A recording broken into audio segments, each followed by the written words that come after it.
Some of the most important 2K23 news was dropped recently. We have to get straight into it. You already know I like wasting any time, so whatever you gotta do, make sure that like button is blue, hit that subscribe button if you're new, and let's get right into the news. So just as a little warm-up, LeBron James signed a $100 million extension. Let me know, what age do you think LeBron is going to retire at in the comment section down below. But I wanted to give you all a little warm-up because it's about to get crazy. So buckle up and let's get right into it. Don't skip around or you will actually miss out. So we got some big news for the first topic of the day. Rayshawn asked Mike Wang, will current gen have double takeover in 23 just like next gen got on 22, or will current gen have only one takeover as always? And Mike said current gen has double take, but the design is different from new gen. It's still archetype based and not broken up into abilities. So at first I was confused. I went back and read it a few times, and now that I understand it, I'm confused again, because what 2K is doing is they're giving current gen the entire takeover. You're able to get two takeovers, but you're getting the entire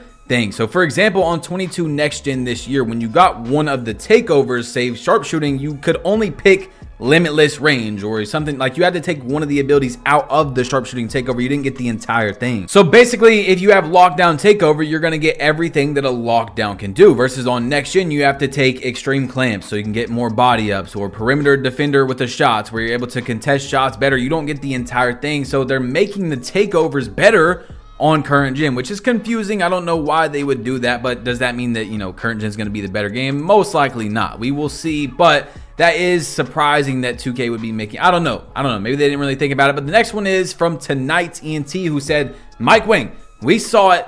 Openness is out. And he said, I'm 99% sure it's out for online, but I haven't personally tested it to verify. So if you don't know what openness is, and by the way, this is actually huge. Even if it has nothing to do to you, you'll see how I tie it together. So basically, if you're in a 3v3 setting and you have your openness all the way up, you don't have to pull up your icons to pass the ball. The game is just going to pass it to the most open person, which kind of takes out a big amount of the skill gap in rec or pro-am, especially where obviously you have to go through 4 different icons to be able to find the right player, and there is a skill gap in that, especially when you go up higher into the leagues and you really have to get it straight to that person as soon as they're open for like half a second. You see what I'm saying? So what they're doing is, from what I'm seeing, making the game more skillful. What they did already was take out real player percentage. Now they're taking out openness, which is giving me a good sign that they want this game to actually have a high skill gap. Now, of course, this could be the only two things 2K does to help widen the skill gap. For sure, 100%. But it looks like they are trying to make it to where the game takes more skill. Now, this is a big one right here. Toxel went to Twitter and asked Mike Wang, please make it where you have to green a shot for it to go in, please. That's all I ask. Mike said slightlys don't drop in 2K23 like they did last year, at least not on high difficulties and online. You have to earn your makes, and that is huge right there. One of the biggest complaints this year, probably the second biggest complaint, I would say the first one was paint defense, and the second one was whites going in too much. So if that's true, that it's actually gonna have skill in the game to shoot, that's awesome. Now, of course, you guys know when the game first comes out, people are gonna have no badges, no hotspots, 73-pointer, and be like, oh, the shooting is too hard, Mike, you gotta patch it. And he probably will, because that's what happens almost every single year. But hopefully he stands his ground this year. Grinding replied to that and said something very similar to what I just said. He said, please don't cave and change that when everybody and their mother complains about missing first week, even though they have 0 badges and 0 hotspots. LMAO, make the game have a learning curve, please. Heart emoji, which is possible that it could stay, and that's going to be funny to see how the community reacts to a game that actually has a skill gap with the shooting, which right there you just seen a white go in that was like 60% time. Of course he has sharp take, but it's been like this for a very long time. I don't know why people use that as the excuse as why 22 is so bad when it's been like this, guys. Open your eyes, go watch some old 2K gameplay. Almost every 2K has been like this. But anyway, not all of them. But I went down Mike Wang's page to last year. Keep in mind, he doesn't tweet a lot, so it didn't take that long. And this is the only thing I could find that he said about shooting from skimming through his page. Maybe you guys can find something different. This guy said, how's the shooting function? Is it easy to shoot threes? He said, I'm hesitant to say what 3-point rating you'll need to be consistent because it's going to vary from player to player based on how good they are with shot timing. It's definitely easier to hit threes with a lower rating than 22, though I'd probably say it's closer to 20 or in between. Basically what I'm trying to say is, now of course I said that I only skimmed through his page. I didn't see anything where he said shooting was going to be super hard and then it wasn't. So that joke kind of doesn't apply to last year, where people say every year that the game comes out hard to shoot and then he changes it, because I don't see anything like that, but I'm just giving you evidence from what I've seen going down his Twitter. Anyway, we have more to talk about right here. Double H went to Twitter, and this is what he posted. Would love for @NBA2K to tweet this soon here. It says, want to run 2K23 before it drops? The hashtag 2K23 demo goes live on August 26th. And man, we would all love to see that. Then A Cardi went to Twitter and said, bro, @Ronnie2K just DM'd me and said the 2K23 demo is coming very soon. Everyone should relax and trust in the team at 2K. They know what they're doing. 100 emoji, 100 emojis. So do I think that is a troll tweet? Probably, but man, there is still time for a demo. As I showed you guys in the past, they have moved up the demos, so they made it later and later for when the game's about to release. I think the last one we showed came out like August 24th, 25th, something like that. So hey, maybe 2K is moving it up to early September or something, but there is a low chance that 2K is going to do that, unfortunately, especially because there is 2 games this year. So it sucks, man. We all want a demo. A demo is huge for the game, but I do not want to get your guys' hopes up. Anyway, Aiden Ross on his burner account said this: 22 was dog, you know what. 23 will be a good one, trust me. Just kind of annoying they didn't have LeBron on the cover and instead had the second greatest player. I don't know. So is that true? Is that the second greatest player? But that is interesting to me, why he just comes out and 100% without a doubt says 2K23 is going to be a good 2K, which is so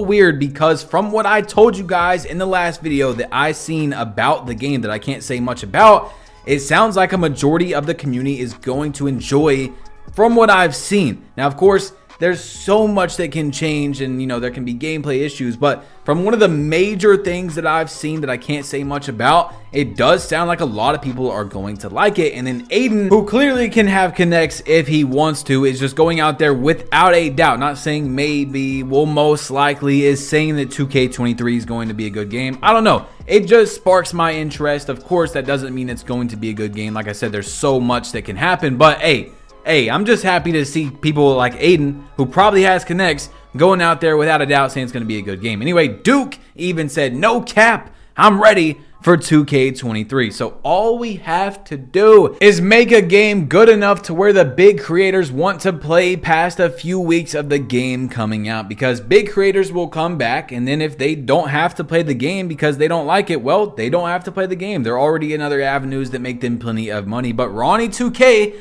as you guys have seen a few videos ago, did make that tweet and said he feels like this is the year where lots of big creators are going to come back and start streaming the game. So I don't know, man.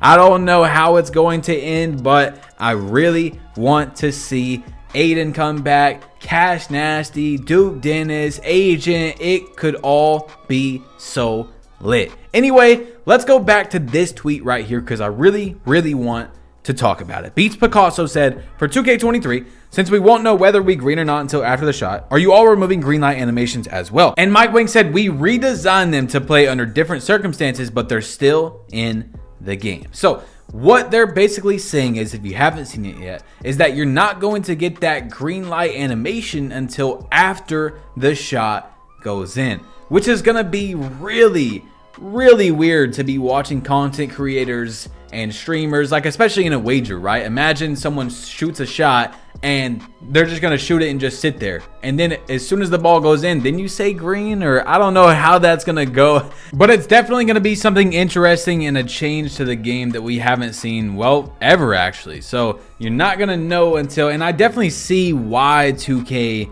is doing this. Like, it does make sense. They don't want people to cherry pick as much on fast breaks and all that type of stuff. It has to be like a risk if you want to cherry pick and blah blah. So the most important thing from today's video is if it's actually going to be hard to shoot or not.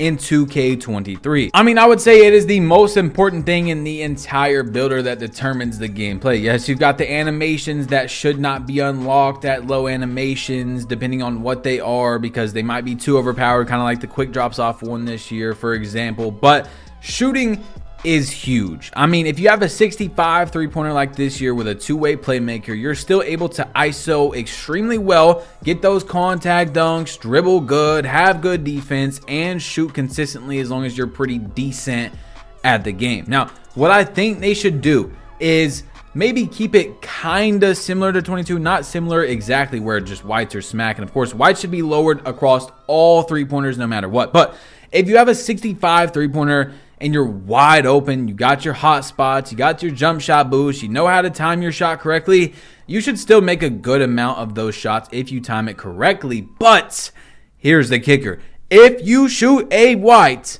your percent of the shot going in should go down dramatically, and especially if it's 1% contested, 2% contested. I mean, even for the higher three-pointers, it should go down, but it shouldn't be as dramatic as a 65. I'm not saying you shouldn't be able to hit 5% contested shots with a 95 three-pointer. Of course, this year, you know, it's like 15, 20% go in like wide opens if you're playing the right people. But what should happen is the green window should be much lower. So in a jump shot, for example, let's say your jump shot is 550 milliseconds. You're wide open with a 95 three-pointer, it's probably like a 60 millisecond green window. But if you are contested, let's say 5-6% contested, then it goes down to like 20 milliseconds. And you really are going to be able to see who is timing their shot correctly or who's just getting bailed out because they have a 95 3, all the right badges, jump shot boost, hot spots, and know how to abuse the mechanics. I mean, it's very easy to do with a playmaking shot creator, and for some reason they're the only build that's just so overpowered with that shooting mechanic. So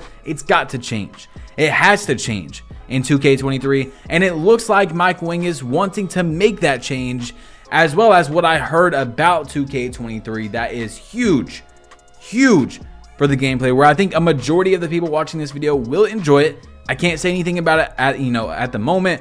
Hopefully something comes out soon. As you guys know, there is probably going to be My Team news this week, but on their chart where they say what news is coming next, it doesn't necessarily mean that My Team is going to come next, and that's the only thing next week, because we got the gameplay blog in the middle of the first and second news. So we will see. Drop a like if you haven't yet, hit that subscribe button if you're new, and guys, you already know we're going to get all the 2K22 news right here on this channel. Click one of these two videos, turn on notifications. It's your boy Badge Plug. You have been plugged in. Drop a like, man. I need to breathe, and I'm out. Peace. Click one of these two videos.